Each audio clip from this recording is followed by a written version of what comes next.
In this lesson, we're going to be learning about the empirical rule, which is an application of the normal distribution. It can also be used to determine if a data set takes on some of those normal characteristics. And it basically says if data is normally distributed, then 68% of the values will be within one standard deviation of the mean. 95% of the values will be within two standard deviations of the mean. And 99.7% of the values will be within three standard deviations of the mean.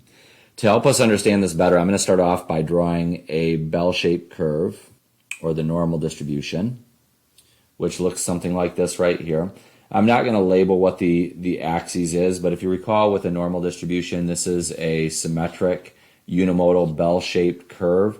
It has a horizontal asymptote at the origin, at that horizontal line right there, meaning that the tails never cross that horizontal line.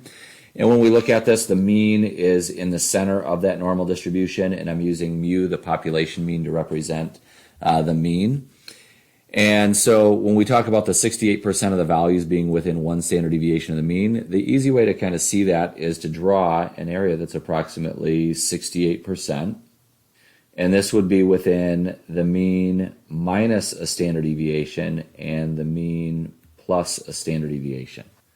And then we said that 95% of the values should be within two standard deviations of the mean. And this is mu minus two standard deviations and mu plus two standard deviations on the horizontal scale. And last but not least, 99.7, or almost all of the values, should be within three standard deviations of the mean. And this is mu minus three standard deviations and mu plus three standard deviations. So almost all of the values fall within three standard deviations of the mean. So this helps us kind of visualize what's going on when we look at the normal distribution and those distributions for those percentages related, looking at the relationship between the mean and the standard deviation. So now let's put a little context in this, and we'll take a look at some applications of this, and we'll assign some values to it. So I have an example where it says if the height of adult males is normally distributed with a mean of 69.5 inches and a standard deviation of 3.3 inches, then what should the range of heights be for 68% of adult males? So first, we're saying the mean is 69.5 inches. I'm just going to draw or write this right below the mean. So 69.5 inches would go right there. And now let's apply the empirical rule and look at the 68% of adult males, the range of heights for those individuals. So I'm going to write this in compact notation to start off with, but 68% is really implying that we're looking at the mean plus or minus a single standard deviation. So I'm going to take that 69.5 and I'll add and subtract a standard deviation of 3.3 from that. And that's going to give me a lower bound and an upper bound for those values.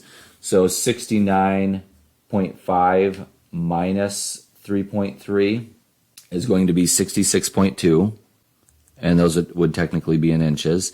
And then 69.5 plus 3.3 would be 72.8 inches. So these values right here, where we have the boundaries for 68%, would be 66.2 inches and 72.8 inches. And I'm trying to keep these color-coded so that way you can kind of follow along just in case the numbers get pushed together a little bit. All right, so I'm going to toggle back and forth between this picture and the examples, and I'll add more information to this as well. So the next one says if the height of adult males is normally distributed with a mean of 69.5 inches and a standard deviation of 3.3 inches, then what should the range of heights be for 95% of adult males? So with 95% of adult males, you have to recall that this is looking at the mean plus or minus two standard deviations. So again, we can plug in those values of 69.5 for the mean, plus or minus 2 times 3.3, and all these units are in inches. 69.5 plus or minus 2 times 3.3 is 6.6. And then we're going to add and subtract the 6.6 from that mean. So again, we'll get a lower bound for this, and the lower bound will be 62.9. And again, those would be in inches. And then the upper bound, when we add those two together, will be 76.1 inches. And if we go back up and we look at this, the mean minus 2 standard deviations is 62.9 inches. And then when we add the two values together, that was 76.1 inches.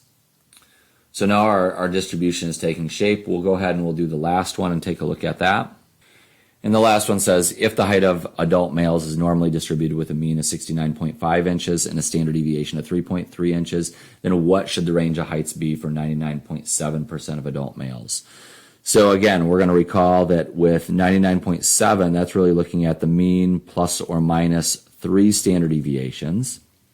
And we can just plug the values in. So we have 69.5 plus or minus 3 times 3.3. Or 69.5 plus or minus 9.9, and again, those are all in inches. So we'll do the subtraction to get the lower bound for this interval, and that would be 69.5 minus 9.9 gives us a value of 59.6, and then when we add 69.5 plus 9.9, we end up with an upper bound for the value of 79.4 inches. So again, in here, when we look at this is 59.6 and 79.4. So now we looked at the relationship between the mean and the standard deviation in terms of this empirical rule. We have a horizontal scale on there which follows the green, the blue, and the red. And normally in class I would ask, if we had somebody that was, for example, 85 inches tall, what would we call that individual? And if you think about it, 99.7% of adult males should have a height between 59.6 inches and 79.4 inches. So that individual we'd consider an outlier, which gives us the other definition for determining outliers, which is the plus or minus 3 standard deviation rule for determining outliers. In our class, we're going to focus on the 1.5 IQR rule for finding the fences for determining outliers. But this is another way that we could go about determining whether or not outliers are present in a data set. So I want to go one step further. So this information that I did up to this point is on the scale of X, which is height in inches right there. I want to express this in terms of standard units, in terms of Z units. So we can see kind of the relationship of this and the Z units. So I'm going to draw a parallel scale down here. As I said before in class, the mean for the normal distribution in terms of standard units is 0, but now we're going to see what happens when we take some of this information and we convert it to standard units. So I'll do it below the respective examples that I had below for each of those. So recall, if I want to convert the value of, for example, X equals 66.2 inches to standard units, I'm going to use the equation Z is equal to X minus mu divided by sigma. So we'll just plug in the values that we have. We have 66.2 inches minus 69.5 inches divided by 3.3 inches. When we do the subtraction in the numerator, we end up with 3.3 inches, and that's negative, divided by 3.3 inches. So we end up with a Z value of negative 1. Remember, when we have inches over inches, those will cancel out. So 66.2 converts to a value of negative 1 in terms of standard units. And I'm going to kind of bounce around with a little bit of this, and I think the rest of it will be intuitive to kind of figure out. So let's take a look at the value of 76.1 and see what that converts to. So again, we would use that equation, Z is equal to X minus mu divided by sigma. So this would be 76.1 inches minus 69.5 inches divided by 3.3 inches. So in the numerator, when I do the subtraction, 76.1 minus 69.5, this is going to be 6.6 inches divided by 3.3 inches. So when I do the division of those, again, the units cancel out. Our standard units are always unitless, and that value becomes a positive 2. So if I go back up here in the picture, we can see that this value of 76.1 converts to a value of positive 2. Now, some of you might be be able to kind of guess what the rest of the values will be, but we'll do one more example and then we'll come back and talk about this, okay? So let's take the value of 59.6. So we'll say x is equal to 59.6 inches, and we want to convert that to standard units.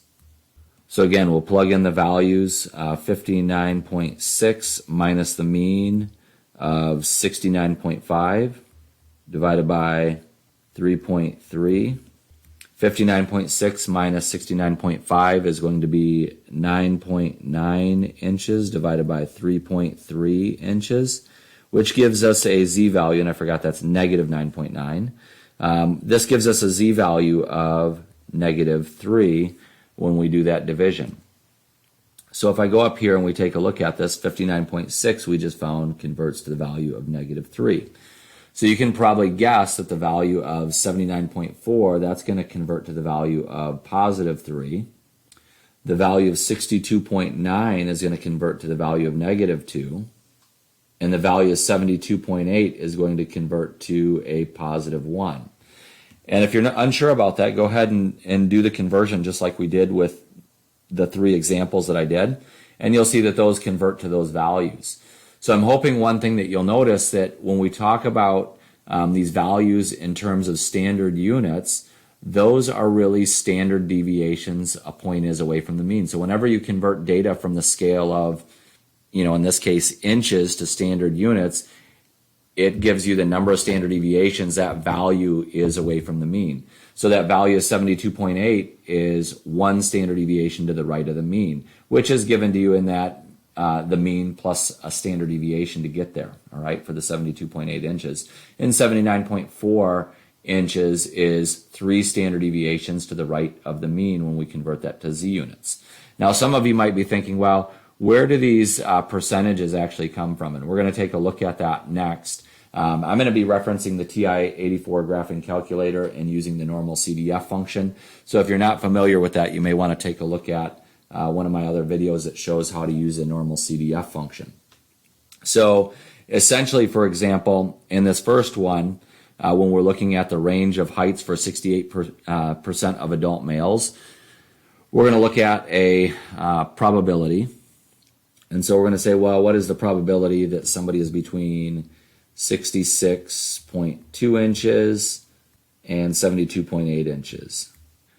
This is equivalent to the probability that negative 1 is less than z is less than positive 1. And we learned earlier in class that we can use the normal CDF to calculate probabilities.